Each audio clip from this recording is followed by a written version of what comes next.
Hi అండి, అందరికీ నమస్కారం. Welcome back to Sri foods and vlogs. ఈరోజు మనం పుదీనా రైస్ సింపుల్గా ఎలా ప్రిపేర్ చేసుకోవచ్చో చూద్దాము. ఆ పుదీనా స్మెల్ అనేది లేకుండా ఎలా చేసుకోవచ్చు అనేది నేను ఇప్పుడు ఈ వీడియోలో చూపించబోతున్నాను.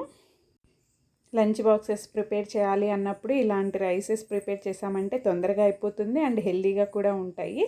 మరి ఇది ఎలా ప్రిపేర్ చేయాలి ఇప్పుడు చూద్దాము. ముందుగా వచ్చేసి నేను ఒక మిక్సీ జార్ తీసుకున్నాను.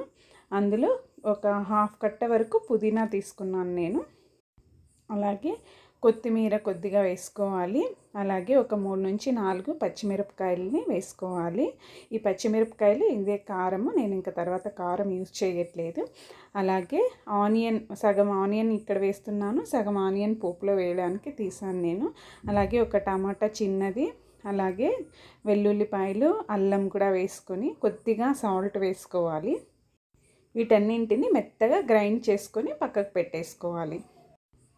ఇలాగా నేను వీడియోలో చూపిస్తున్నాను కదా, అలాగ మెత్తగా పేస్ట్ చేసి పెట్టేసుకున్నామంటే సరిపోతుంది.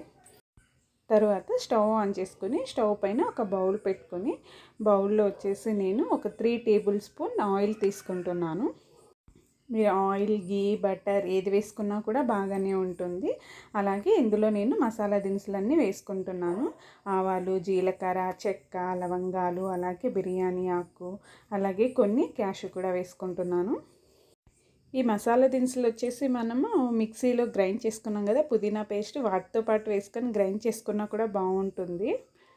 అలా పేస్ట్ అయినా వేసుకోవచ్చు, లేదా ఇలా డైరెక్ట్గా వేసుకున్నా కూడా బాగానే ఉంటుంది.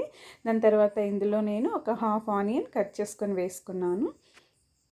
దాని తర్వాత ఒక టమాటా చిన్న సైజ్ టమాటా కట్ చేసుకొని ఇలా పొడుగ్గా ఇందులో వేసుకున్నాను. వీటన్నింటిని కాస్త ఫ్రై చేసుకుందాము. ఈ టమాటా ఆనియన్స్ మగ్గిన తర్వాత ఇందులో మనకి ఇష్టమైన వెజిటబుల్స్ అన్నీ వేసుకోవచ్చు. నేను క్యారెట్, బీన్స్ వేసాను. మీరు కావాలంటే గ్రీన్ పీస్, క్యాలీఫ్లవర్, ఇలా మీ ఎవరికి ఇష్టమైన వెజిటబుల్స్ వాళ్ళు వేసుకుంటుంటారు.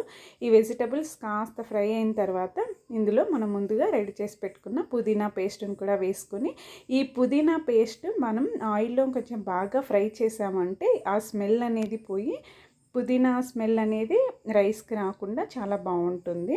దాని తర్వాత ఇందులో రుచికి సరిపడా సాల్ట్, అలాగే కొద్దిగా పసుపు కూడా వేసుకొని ఒకసారి అంతా మిక్స్ చేసుకోవాలి.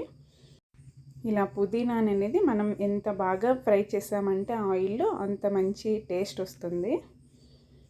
ఇలా పుదీనా పేస్ట్ ఆయిల్లో బాగా ఫ్రై అయిన తర్వాత ఇలా కలుపుతూనే ఫ్రై చేసుకోవాలి, లేదంటే అడుగంటుతుంది. సో ఇలా ఫ్రై అయిన తర్వాత ఇందులో వాటర్ యాడ్ చేసుకోవాలి. నేను ఒక కప్పు రైస్కి 2 కప్పుల వాటర్ అని తీసుకున్నాను. ఇలా వాటర్ యాడ్ చేసుకున్న తర్వాత ఒకసారి అంతా బాగా మిక్స్ చేసుకొని, వాటర్ బాలో మిక్స్ అయ్యేలాగా కలిపేసుకొని ఈ వాటర్ని మూత పెట్టుకొని మరిగించుకోవాలి. ఈ వాటర్ బాగా మరిగేటప్పుడు మనం ఇందులో రైస్ యాడ్ చేసుకోవాలి. సో అందుకని ముందుగా వాటర్ని మరిగించుకుందాం. ఇలా వాటర్ మరిగేటప్పుడు నేను ముందుగానే రైస్ నానబెట్టేసి పెట్టుకున్నాను. నానబెట్టిన రైస్ అయితే త్వరగా ఉడికిపోతుంది అండ్ రైస్ కూడా బాగా పొడి పొడిగా వస్తుందని చెప్పి ముందుగానే రానేసుకొని పెట్టేసుకున్నాను. ఆ రైస్ని ఇప్పుడు ఇందులో యాడ్ చేసుకోవాలి. ఇలా రైస్ వేసుకొని ఒకసారి అంతా బాగా మిక్స్ చేసుకోవాలి. రైస్ యాడ్ చేసుకున్న తర్వాత తర్వాత ప్రాసెస్ అంతా మీడియం ఫ్లేమ్లో చేసుకోవడం బెటర్. ఇలా మనం నార్మల్ బౌల్లో చేసుకోవచ్చు, లేదా ప్రెషర్ కుక్కర్లో పెట్టుకున్నా కూడా ఫాస్ట్గా అయిపోతుంది రైస్ అనేది. ఇలా బౌల్లో అయితే మధ్య మధ్యలో కలుపుకుంటూ రైస్ని మనము ప్రిపేర్ చేసుకోవాలి. సో చూసారు కదా, పుదీనా రైస్ రెడీ అయిపోయింది. ఈ ప్రాసెస్లో పుదీనా రైస్ చేసుకోవడం వలన పుదీనా స్మెల్ అనేది లేకుండా పిల్లలు కూడా ఇష్టంగా తింటారు. కొంతమంది ఇన్స్టెంట్గా కూడా చేసుకుంటూ ఉంటారు. ఇన్స్టెంట్గా అంటే ముందుగా రైస్ ఉడికించేసి పెట్టేసుకొని మనం ఆయిల్లో ఈ వెజిటబుల్స్ అలాగే పుదీనా పేస్ట్ ఫ్రై చేసుకొని అందులో రైస్ యాడ్ చేస్తారు. అలా చేయడం వల్ల కూడా బాగానే ఉంటుంది. దానికంటే ఇదైతే ఆ స్మెల్ అనేది లేకుండా అందరూ ఇష్టంగా తినే విధంగా ఉంటుంది. సో ఇదండి ఈరోజు వీడియో. ఈ వీడియో మీకు అందరికీ నచ్చిందని అనుకుంటున్నాను. వీడియో నచ్చినట్టయితే ప్లీజ్ లైక్ చేయండి, అలాగే మీ ఫ్రెండ్స్ అందరికీ షేర్ చేయండి. ఇంకా ఎవరైనా నా ఛానల్ని సబ్స్క్రైబ్ చేసుకోలేదు అంటే ప్లీజ్ సబ్స్క్రైబ్ చేసుకోండి. Thank you for watching.